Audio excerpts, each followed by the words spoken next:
Hello दोस्तों। क्या आपको पता है कि एक मूवी आई जो 48 घंटे में ही उसको ओटीटी प्लेटफॉर्म से डिलीट कर दिया गया। आइए जानते हैं इसके पीछे की कहानी। दिलजीत दोसांझ की फिल्म सतलुज के जी5 से हटने पर मचे बवाल के बीच लोग पूरी कहानी जानना चाहते हैं। सीबीएफसी पर बार बार क्यों कट्स लगवाना चाहती थी, कोर्ट में मेकर्स और सीबीएफसी के बीच क्या हुआ और अचानक से थिएटर का रास्ता बाईपास करके ओटीटी पर कैसे आई। पेश है इन सवालों के सारे जवाब। दिलजीत दोसांझ की फिल्म सतलुज कई साल अटके रहने के बाद शुक्रवार को अचानक से ओटीटी प्लेटफॉर्म जी5 पर रिलीज हुई थी। अभी फिल्म का माहौल बनना ही शुरू हुआ था कि 48 घंटों के अंदर ही संडे शाम को सतलुज जी5 से हट भी गई। प्लेटफॉर्म ने दर्शकों के लिए एक स्टेटमेंट जारी कर दिया कि मौजूदा डेवलपमेंट्स को देखते हुए फिलहाल इंडिया में सतलुज की स्क्रीनिंग रोक दी गई है। बनकर तैयार होने के बाद कई सालों तक गायब रही सतलुज का यह इस तरह अचानक दिखना और फिर गायब हो जाना एक बड़े विवादों की वजह बन चुका है। रिपोर्ट्स में सामने आया कि जी5 को फिल्म हटाने का निर्देश भारत सरकार के सूचना एवं प्रसारण मंत्रालय ने दिया था।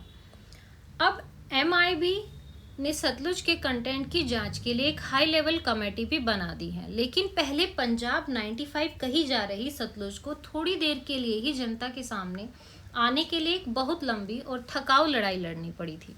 डायरेक्टर हनी त्रेहान ने अलग अलग इंटरव्यू में इस लड़ाई के बारे में बातें की, जिसकी पूरी कहानी इस तरह है। डायरेक्टर हनी त्रेहान ने जनवरी 2022 में दिलजीत के साथ फिल्म शुरू की थी, जिसे तब पंजाब 95 कहा जा रहा था। उन्होंने दिसंबर तक फिल्म पूरी करके सर्टिफिकेट के लिए सीबीएफसी के सामने भेज दी। हनी ने पिछले साल न्यूज़ लॉन्ड्री को एक बातचीत में बताया था कि बोर्ड ने पहली बार में आधे घंटे देखने के बाद फिल्म को रोक दी और इसे पंजाबी फिल्म बताते हुए कहा कि आपको हिंदी का सर्टिफिकेट क्यों चाहिए। एक हफ्ते के बाद बोर्ड ने पूरी फिल्म देखकर कहा कि इसमें कुछ समस्याएं हैं और इसे 13 सदस्यों की रिवाइजिंग कमेटी के सामने भेज दिया गया। कमेटी ने जनवरी अंत तक यह फिल्म देखी और उसमें 21 नए बदलाव सुझाए। इसमें से कुछ सुझाव थे कि जसवंत सिंह कालरा का नाम बदल देना चाहिए, जिस पर यह कहानी बेस्ड थी, और इसे सत्य घटना पर आधारित फिल्म न कहना। उन्हें लगता था कि इसे सत्य घटना पर आधारित फिल्म न कही जाए। मेकर्स ने फरवरी में बोर्ड को अपना रिस्पॉन्स भेज दिया कि वे इन बदलावों के लिए तैयार नहीं हैं, क्योंकि उन्हें इन सुझावों में कोई लॉजिक नज़र नहीं आ रहा था। मार्च, अप्रैल और मई में बोर्ड की तरफ से कोई रिस्पॉन्स न आने के पर मेकर्स ने जून में बॉम्बे हाईकोर्ट का दरवाज़ा खटखटाया। जुलाई तक सीबीएफसी ने 4 नए वकील बदले। हनी ने बताया कि उनमें से एक तो कोर्ट की तारीख पर इसलिए नहीं पहुंचे क्योंकि उस दिन वो रिटायर हो रहे थे।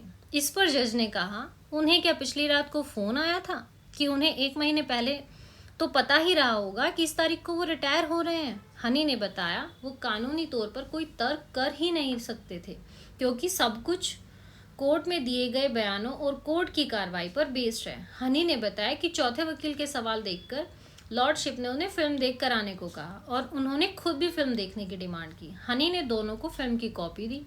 अगली सुनवाई तक उस वकील ने कोर्ट में कहा, मैंने कल रात को फिल्म देखी और ये इतनी डिस्टर्बिंग थी कि पूरी रात नींद नहीं आई।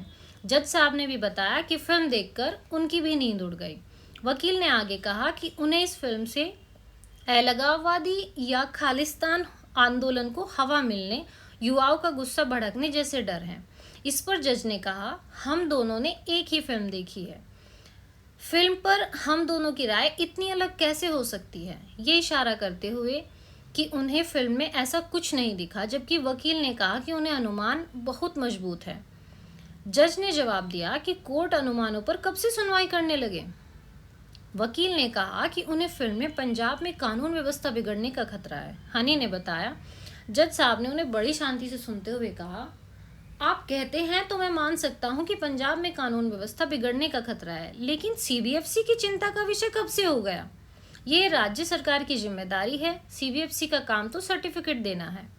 इसके बाद वकील ने कोई तर्क नहीं दिए, मगर एक महत्वपूर्ण बात कही, सिर्फ सीबीएफसी ही नहीं, सूचना और प्रसारण मंत्रालय को भी फिल्म से समस्या है। हनी ने बताया। इस पर लॉर्डशिप ने कहा कि पहले ये बताए मंत्रालय को फिल्म दिखाई किसने। जब फिल्म को सर्टिफिकेट ही नहीं मिला तो ये किसी को भी कैसे दिखाई जा सकती है। भारत में सीबीएफसी का गठन किस लिए हुआ था। हनी ने आगे कहा। इस पर लॉर्डशिप ने कहा कि सीबीएफसी का गठन एक स्वतंत्र संस्था के तौर पर creative rights, freedom of speech, artist के हितों की रक्षा के लिए और फिल्म की सार्थकता बनाए रखने के लिए हुआ था और इनकी राय किसी भी तरह से सत्ता में बैठी सरकारों के हिसाब से नहीं होनी चाहिए। उसी दिन शाम को 4:30 के आसपास जज ने कहा कि उनकी राय में इस फिल्म को बिना किसी कट के रिलीज होना चाहिए और अभी इस मामले की एक सुनवाई बाकी थी। हाईकोर्ट में उसी शाम को लगभग 6:30 पर प्रोड्यूसर रॉनी स्क्रूवाला को दिल्ली से फ़ोन आया। वो दिल्ली गए और वहीं से उन्होंने हनी को कॉल पर बताया कि अब हम हाई कोर्ट में ये केस आगे नहीं लड़ सकते, हमें ये केस वापस लेना होगा और अब हम इस फिल्म का टोरंटो फिल्म फेस्टिवल में अपनी फिल्म का प्रीमियर नहीं कर सकते। हमें 21 कट के साथ आउट ऑफ कोर्ट सेटलमेंट करना होगा। हनी ने बताया कि उन 21 कट के साथ नई डीसीपी फिल्म का रिलीज पैकेज तैयार किया गया और फिर से सीबीएफसी को भेजा गया। उन्होंने नई आपत्तियां भेज दी, फिर 35 कट्स की डिमांड की। उन्होंने बोर्ड की इस बात पर अमल करते हुए 35 कट्स के साथ नई डीसीपी भेज दी, मगर ये खेल बढ़ता ही चला गया। नई डीसीपी भेजने पर 45 कट्स की मांग की गई, फिर 65 और फिर 85 कट्स। हनी सिंह ने 85 कट्स के बाद भी उस फिल्म को रिलीज करने के लिए मांग की। वो राजी हो गए, इससे सर्टिफिकेट मिल सकता है। हमें हर बार बोला गया कि अब सीबीएफसी के चेयरमैन फिल्म देखेंगे और सर्टिफिकेट जारी कर देंगे। उन्होंने बताया कि ये सब कुछ होता रहा, मगर तब तक चेयरमैन ने फिल्म देखी ही नहीं थी।